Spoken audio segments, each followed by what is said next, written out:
नमस्कार दोस्तों, आज मैं आप लोगों को बहुत ही इंटरेस्टिंग चीज़ बताने वाला हूं कि अगर आप लोग अपने पोर्टफोलियो को सही तरीके से बैलेंस रखते हो तो किस तरीके से मार्केट के फॉल में भी आप लोग बच सकते हो और ओवरऑल एक डिसेंट रिटर्न जनरेट कर सकते हो। जहां पे लोगों का पोर्टफोलियो 10 से 20% गिरा रहेगा, आप लोगों का पोर्टफोलियो 5 से 6% के आसपास ही रहेगा। तो चलो आप देखते हैं। सबसे पहले तो आप देखो यूएस ऑयल, जो कि हम बोलते हैं क्रूड ऑयल। तो क्रूड ऑयल भी देखो गिरा है ऑलमोस्ट। कल के दिन का मैं दिखा रहा हूँ आप लोगों को, 3 मार्च 2024 की मैं बात कर रहा हूँ। और देखो ऑलमोस्ट ऑलमोस्ट 1.5% से ज़्यादा गिरा है।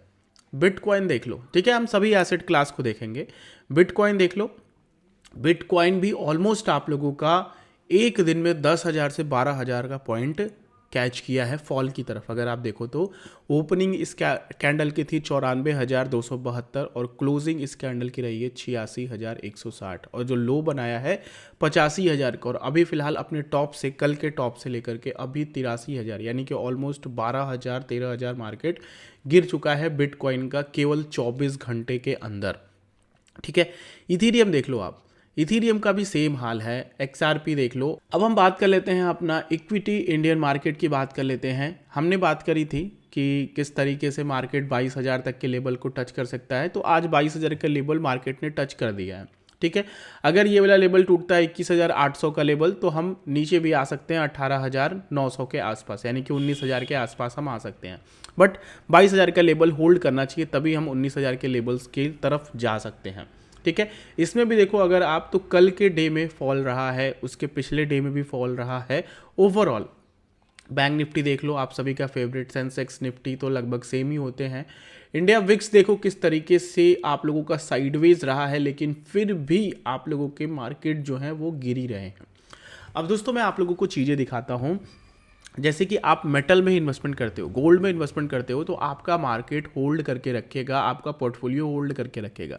जहाँ पे मार्केट में आप लोगों के चाहे किसी भी एसेट क्लास में फॉल हो, लेकिन आपके मेटल्स में देखो पॉजिटिव बाइंग देखने को मिली है। लगभग 1% से ज़्यादा की इंट्राडे बाइंग हमें देखने को मिली है 3 मार्च को।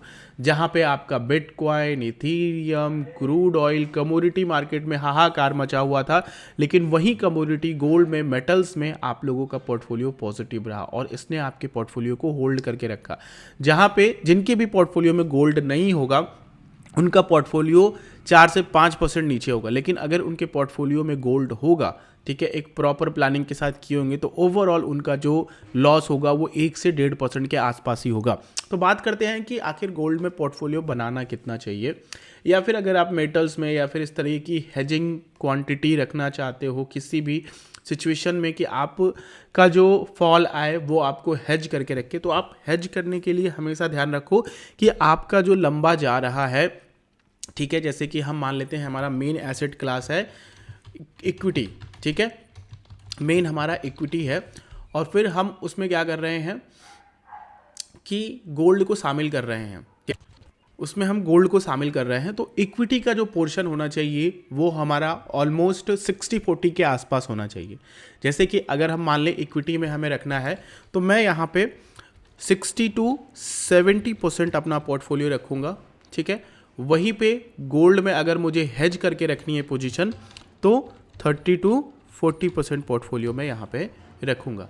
तो ये एक सीधा और सिंपल सा कह लो कि तरीका है कि अगर आप लोग 100% पैसा एक्सपोजर्ड में डालना चाहते हो, लाइक गोल्ड या फिर इक्विटी में, तो ये दो एक एसेट्स क्लास हैं जिनमें आप लोगों को इस तरह का डिस्ट्रीब्यूशन करना चाहिए। अब आप लोग अपने रिस्क के अकॉर्डिंग इन दोनों को एडजस्ट कर सकते हो। जैसे कि अगर आप गोल्ड वगैरह में जा रहे हो तो फिर एक इन्फ्लेशन एडजस्टेड रिटर्न आप लोगों को मिलता है, लेकिन अगर आप लोग उसको इक्विटी में शामिल कर लेते हो तो आपका जो पोर्टफोलियो हो वो इन्फ्लेशन एडजस्टेड रिटर्न तो होता ही होता है, साथ में आप लोगों को इक्विटी का एक्सपोजर भी अच्छा खासा मिल जाता है।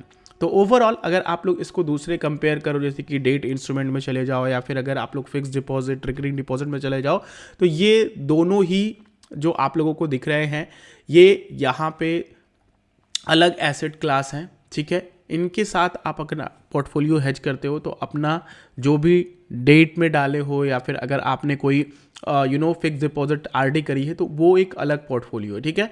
मैं कह रहा हूँ कि अगर आप लोग 1 लाख रुपए महीने का इन्वेस्ट कर रहे हो तो 60 to 70,000 इक्विटी में डाल सकते हो और गोल्ड में 30 to 40,000 डाल सकते हो। देखो ये मेरा पर्सनल मानना है, ये आपके रिस्क के अकॉर्डिंग एडजस्ट हो सकता है ऊपर से नीचे, लेकिन गोल्ड आप लोगों का इस समय पे एटलीस्ट 30% आपके पोर्टफोलियो में तो होना ही चाहिए, ठीक है।